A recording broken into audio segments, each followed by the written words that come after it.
Hi అండి. అందరూ ఎలా ఉన్నారు? మీరెలా ఉన్నారో నాకైతే కామెంట్ సెక్షన్‌లో కామెంట్ చేయండి. ఇదైతే మార్నింగ్ టు ఈవినింగ్ వ్లాగ్ అయితే షేర్ చేస్తున్నాను. వీడియో నచ్చితే తప్పకుండా లైక్ చేయండి. కొత్త వాళ్ళు ఎవరైనా ఛానల్‌ని ఫస్ట్ టైం చూస్తే ప్లీజ్ సబ్స్క్రైబ్ చేసేసుకొని సపోర్ట్ చేయండి. ఈ వ్లాగ్‌లో అయితే పనులతో పాటు కొంచెం మోటివేషన్‌గా మీతో అయితే మాట్లాడాలని అనుకుంటున్నాను. వీడియోనైతే లాస్ట్ వరకు చూసేయండి. ఇక్కడైతే మార్నింగ్ బ్రేక్‌ఫాస్ట్‌లోకి ఆహ్, పునుగులైతే చేసేసుకుంటున్నాను. కొంచెమే ఇడ్లీ పిండి ఉంది. ఆ ఇడ్లీలు వేసినా అసలెవరికీ సరిపోవనేసి కొంచెం మైదా పిండి ఉంది. అది కూడా వేస్ట్ అయిపోతుందనేసి 2 మిక్స్ చేసేసి అయితే పునుగులనైతే వేసేస్తున్నాను. ఇంకా హాలిడే ఇది నిన్నటి వ్లాగ్. ఇంకా హాలిడే రోజు కొంచెం డిఫరెంట్‌గా ఉండాలనేసి బ్రేక్‌ఫాస్ట్ అయితే పునుగుల్ని ప్రిపేర్ చేస్తున్నాను. స్కూల్ టైంలో అయితే మామూలుగా దోస, ఇడ్లీ, ఇంకా ఉప్మా అలాంటి టిఫిన్స్ అయితే ఉంటాయి. హాలిడే ఉన్నప్పుడు ఇట్లా డీప్ ఫ్రై ఐటెమ్స్ అయితే చేస్తూ ఉంటాను. ఎందుకంటే కాస్త మెల్లగా చేసేసుకోవచ్చు.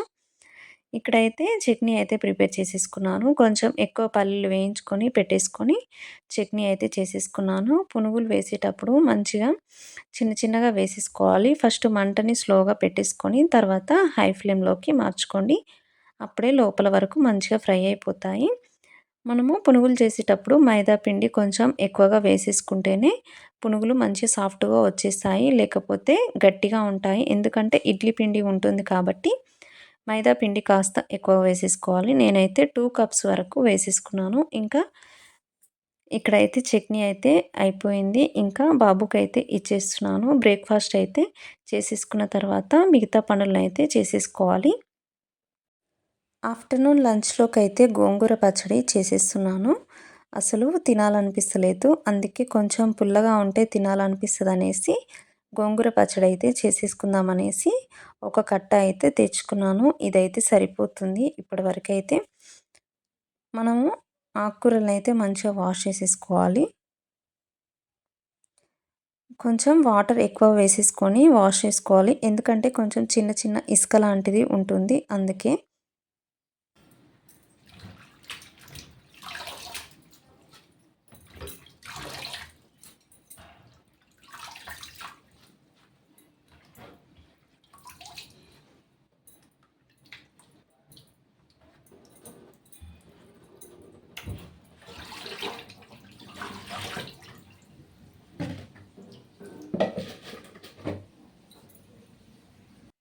గోంగూర చట్నీకైతే ఎండుమిర్చితోనైతే చేసేసుకుంటున్నాను. మీరైతే వీడియోలో క్లియర్‌గా చూపిస్తాను చూసేయండి. నేను ఇంపార్టెంట్ టాపిక్ అన్నాను కదా! దీని గురించి అయితే మాట్లాడుకుందాము. ఆహ్, మనకు మంత్ ఎండింగ్ రాగానే ఏదో టెన్షన్ పడుతూ ఉంటాం కదా! ఎలా మేనేజ్ చేయాలి? మంత్ ఎండింగ్ టు మళ్ళీ మంత్ స్టార్టింగ్‌లో ఎన్నో ఖర్చులు ఉంటాయి.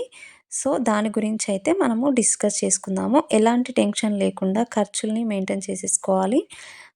అదే కానీ మనము మంత్ అయిపోగానే హడావిడిగా ఉన్న డబ్బులన్నీ ఖర్చు చేసేసుకొని మంత్ మొత్తము ఆలోచించాల్సి ఉంటుంది. డబ్బులు ఎలా కావాలి అనేసి. అందుకనేసి మనము మంత్ ఎండింగ్‌లో మనము మేనేజ్ చేసేసుకోవాలి. ఫస్టు మనకు ఇంట్లో ఉన్న సరుకులు కంప్లీట్‌గా అయిపోయాయా లేదా అనేది చెక్ చేసేసుకోవాలి.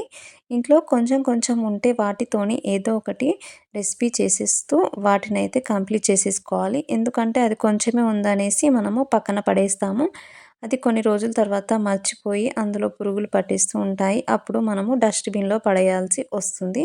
అందుకనేసి మనము ఫస్ట్ చూసుకోవాల్సింది ఇంట్లో సరుకులు ఎంతవరకు ఉన్నాయి, ఏం కావాలో వాటినైతే కరెక్ట్‌గా లిస్ట్ ప్రిపేర్ చేసేసుకొని పెట్టేసుకోవాలి. నేనైతే గ్రాసరీస్ ఎప్పుడైనా ఫస్ట్ అన్నీ కంప్లీట్ అయిన తర్వాతనే మళ్ళా నెక్స్ట్ మంత్‌లోకి ఒక 10 ఆర్ 15 డేస్ తర్వాత గ్రాసరీస్ అయితే షాపింగ్ చేసేస్తాము. ఇలా చేసుకోవడం వల్ల ఏంటంటే మనము నెక్స్ట్ మంత్ కూడా గ్రాసరీస్‌కి వెళ్ళాల్సిన అవసరం లేదు. ఒక మంత్ గ్యాప్ అయితే వచ్చేస్తుంది. మనము ఒక గ్రాసరీస్‌కనేసి వెళ్తాము. కానీ చాలా కనిపిస్తూ ఉంటాయి. దానివల్ల మనము ఎక్కువగా అట్రాక్ట్ అయిపోయి ఏదో అనవసరం ఉన్న వస్తువు కూడా మనము కొనేసుకోగలుగుతాము. అంటే మనకు అది ఇంట్లో కంపల్సరీ కాకున్నా సరే, సో, నచ్చింది కాబట్టి కొనేస్తాము కాబట్టి మనము ఫస్ట్ అయితే మనము వెంటనే సాలరీ వచ్చిన వెంటనే హడావిడిగా షాప్‌కి ఉరకకుండా మనము ఇంట్లో ఉన్న వాటిని మేనేజ్ చేసేసుకొని ఒక 10 డేస్, 15 డేస్ మేనేజ్ చేసేసుకోవాలి. ఏమైనా అర్జెంట్ అవసరం ఉంటే ఏదైనా షాప్‌కెళ్ళి తెచ్చుకోవడం అనేసి బెటర్ అని నేను చెప్పేస్తాను. ఇంకా మంత్ స్టార్టింగ్‌లో ఫస్ట్ మనకు అవసరమయ్యేవి ఇంకా అవైతే ఫస్ట్ మనము ఇంపార్టెన్స్ ఇవ్వాలి. ఫస్ట్ అయితే స్కూల్‌కెళ్ళే పిల్లలు ఉంటేనైతే ఫస్ట్ స్కూల్ వ్యాన్ ఫీ అయితే పే చేయాలి. ఇదైతే కంపల్సరీ కాబట్టి మనము కంపల్సరీ ఉన్న వాటినైతే ఫస్ట్ వాటి కోసమైతే స్పెండ్ చేయాలి మనీ. తర్వాత మనకు కంపల్సరీ లేనివైతే తర్వాత మనము స్పెండ్ చేసేసుకుంటే మన దగ్గర కొన్ని డేస్ డబ్బులు ఉంటాయి. సో, మనము మంత్ స్టార్టింగ్ నుండి ఎండింగ్ వరకు ప్రశాంతంగా ఉండొచ్చు. లేకపోతే మనము సాలరీ రాగానే ఇష్టమున్నట్టు మనీని స్పెండ్ చేసేసుకొని తర్వాత టెన్షన్ పడడం కంటే ముందు జాగ్రత్తగా మనము ఆలోచించి ఖర్చుల్ని మెయింటైన్ చేసేసుకుంటే ఆహ్, మనము ఎవరి దగ్గర చేయి చాపకుండా మనమైతే మేనేజ్ చేసేసుకోవచ్చు. ఫస్ట్ సాలరీ రాగానే కొందరైతే ఏదో ఒకటి నచ్చిందనేసి ఆర్డర్ పెడుతుంటారు. అలా చేయకుండా ఫస్ట్ అయితే మన ఫోన్‌లో అట్లాంటి యాప్స్ ఉంటే డిలీట్ చేయడము ఆహ్, ఫస్ట్ అయితే ఇంపార్టెంట్. ఎందుకంటే మనకు అవసరం లేకున్నా మనమైతే వాటిని కొనేసుకొని డబ్బులనైతే వేస్ట్ చేస్తాము.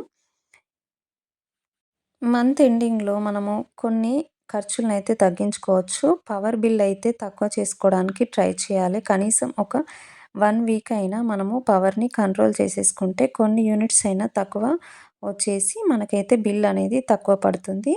మనకు ఎప్పుడైనా బిల్ అనేది ఫిఫ్త్ వరకి అట్లా వచ్చేస్తుంది కదా! కనీసం ఒక 10 డేస్ అయినా మనము జాగ్రత్తగా కాపాడుకుంటూ మనము బిల్లునైతే సేవ్ చేసేసుకోవచ్చు. దీనివల్ల కూడా కొంచెం డబ్బులనైతే సేవ్ చేయొచ్చు. మనము ఎంతలే అనేసి అనుకుంటాము కానీ ప్రతి ఒక్క రూపాయి ఈ రోజుల్లో చాలా ఇంపార్టెంట్. ఎందుకంటే ఇప్పుడున్న ఖర్చులకి మనకి చాలా ఖర్చులయిపోతున్నాయి. అసలు 3, 4,000 పట్టుకొని బయటికెళ్తే గ్రోసరీస్ తెచ్చుకోవడానికి అసలు ఒక బ్యాగ్ నిండా సరుకులు కూడా రావట్లేదు. సో, మనం కూడా ఇంట్లో జాగ్రత్తగా ఖర్చుల్ని మెయింటైన్ చేసేసుకోవాలి. ఇంకా మనం ఇంట్లో ఏమైనా ప్రిపేర్ చేసుకున్నవి ఉంటే మనము ఇంట్లోనే ఈజీగా ప్రిపేర్ చేసేసుకొని డబ్బులనైతే సేవ్ చేసేసుకోవచ్చు. నేనైతే ఎప్పుడైనా నెయ్యిని బయట కొనకుండా ఇంట్లోనే ఫ్రెష్‌గా చేసేసుకుంటాను. ఇంకా ఫ్రెష్ నెయ్యి తినడం వల్ల కూడా చాలా మంచిది. ఇప్పుడైతే బయట నెయ్యి అంత మంచిది కాదు. నేనైతే కంపల్సరీ ఇంట్లోనే చేసేసుకుంటాను. చాలా వరకైతే బయట కొంటే చాలా డబ్బులయ్యేటివి. ఇంట్లో చేసుకోవడం వల్ల కొంచెం ఎక్కువ నెయ్యి కూడా యూజ్ చేయడం ఎక్కువగా ఉంటుంది. ఇంకా ఫ్రెష్ నెయ్యి మనమైతే ఇంట్లో తినేయొచ్చు. ఇంకా స్వీట్స్ చేసుకోవడానికైతే చాలా బాగా యూజ్ అవుతుంది. నేనైతే ఎప్పుడైనా ఇంట్లోనే ట్రై చేస్తుంటాను. ఈ విధంగా మీరు ఇంట్లో ఏమైనా చేసుకోగలిగితే ఇంట్లో చేసుకోవడానికి ట్రై చేయండి. ప్రతి ఒక్క రూపాయి ఇంపార్టెంట్ అనేసి మీరు దృష్టిలో పెట్టేసుకొని ప్రతి ఒక్క రూపాయిని ఖర్చు చేసేసుకోవాలి. అలా చేసుకోవడం వల్లనే మనకు ఫ్యూచర్‌లో ఎవరి దగ్గర చేయి చాపాల్సిన అవసరం రాదు. ఇంకా మన పిల్లలకి కావాల్సినవైతే ఇవ్వగలుగుతాము. ఈరోజైతే వీడియో ఎలా ఉందో నాకైతే కమెంట్ సెక్షన్‌లో కమెంట్ చేయండి. ఈ వీడియో ఇంతేనండి. మళ్ళీ ఒక వీడియోతో మీ ముందుకొస్తాను. Thank you.